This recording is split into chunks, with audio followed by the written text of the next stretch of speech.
कील मुहासे पिंपल्स की प्रॉब्लम जवानी में कॉमन होती है और 15 से 25 साल के बीच तो लगभग सभी को पिंपल्स निकलते हैं।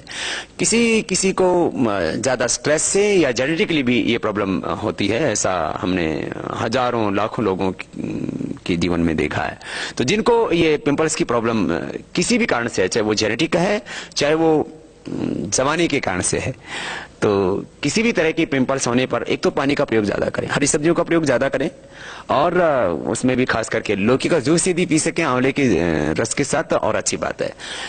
जितने भी गरम मसाले हैं या गरम चीजें हैं उससे पिंपल्स बहुत ज्यादा हो जाते हैं। वैसे तो किसी किसी को गुड़ खाने से ज्यादा पिंपल्स हो जाते हैं, किसी को और भी कोई गर्म चीज खाते हैं तो उससे पिंपल्स हो जाते हैं। तो खाने पीने में गर्म चीजों से बचें, ज्यादा नमक ज्यादा मीठा ये भी पिंपल्स को बढ़ाता है। और सुबह उठ करके पानी जरूर पिएं, दिन में 3 से 4 लीटर लिक्विड पानी आपके शरीर में जरूर जाना चाहिए। और पिंपल्स के इलाज के तौर पर आयुर्वेद में ही इसकी प्रभावशाली औषधि है, इसका पूरा उपचार है। एलोपैथ में जो दवाएं दी जाती हैं उससे तत्काल आप कुछ लाभ पा सकते हैं। बहुत ज्यादा पिंपल्स होने पर तो स्टीरॉयड दे दिया जाता है जो बहुत डेंजरस होता है, उससे डायबिटीज हो जाता है और उससे हमारी हड्डियां कमजोर हो जाती हैं, पूरा इम्यून सिस्टम हमारा उससे खराब हो जाता है। तो पिंपल्स के लिए सबसे अच्छा होता है घरेलू उपचार के तौर पर तो आप नीम के पत्ते 5-7 सुबह सुबह खा सकते हैं और चिरायता का गिलोय का पानी पी सकते हैं, वह पिंपल्स के लिए बहुत अच्छा होता है। काया कल्पवटी हम बनाते हैं, उससे हमने देखा है 2-2 गोली सुबह शाम खा लेते हैं खाली पेट, तो उससे पिंपल्स ठीक हो जाते हैं। एलोवेरा जेल लगाने से भी पिंपल्स में जबरदस्त लाभ होता है और जिनकी ऑयली स्किन होती है उनको भी पिंपल्स ज्यादा होते हैं तो उसके लिए भी एलोवेरा बहुत अच्छा होता है। जिनकी ड्राई स्किन होती है उनके लिए भी एलोवेरा अच्छा, दोनों के लिए, जिनकी ड्राई स्किन है या ऑयली स्किन है दोनों के लिए एलोवेरा पीना भी और एलोवेरा जेल लगाना भी, ये दोनों ही पिंपल्स के लिए बहुत अच्छे उपाय हैं। कायाकल्प को आज पिया भी जा सकता है, जिनको ज्यादा पिंपल्स की प्रॉब्लम रहती है वो 1 चम्मच 1 गिलास पानी में पकाएं और 50 ग्राम रह जाए तो छान के पी लें।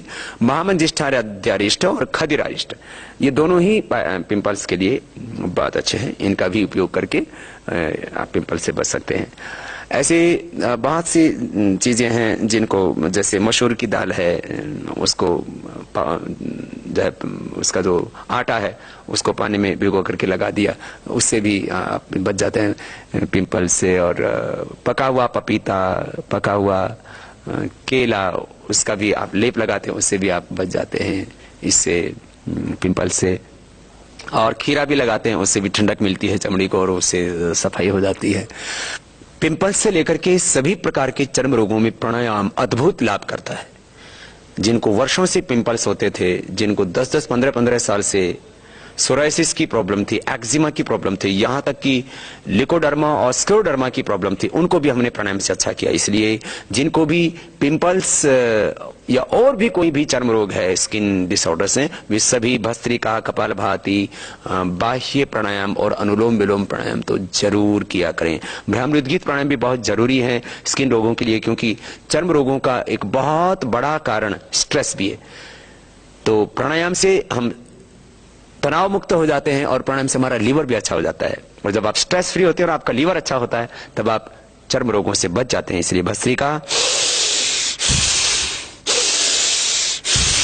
ये 5 मिनट और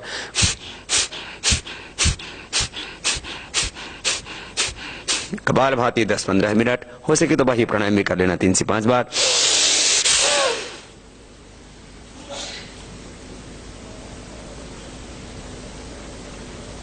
फिर अनुलोम विलोम 10 से 15 मिनट, फिर भ्रामरी और उद्गीत 3-3 बार 5-5 बार जरूर करें, तो आपको न तो पिंपल्स होंगे और न ही कोई और दूसरी स्किन डिसऑर्डर्स। कांति लेप करके हम कई जड़ी बूटियों का एक मिश्रण तैयार करते हैं, जिसमें मजीठ होता है, जिसमें हल्दी होती है, जिसमें दारू हल्दी होती है, और गैरू और बहुत सी ऐसी औषधियां जो आपके चेहरे को साफ सुथरा रखती हैं, आपकी ओज, आभा, कांति, तेज, ग्लो को बढ़ाती हैं। तो आप कांति लेप को भी कच्ची दूध के साथ, उसको जो है एलोवेरा के जेल के साथ, उसको शहद के साथ आप लगा सकते हैं। उससे आप अपने चेहरे की खूबसूरती भी पा सकते हैं और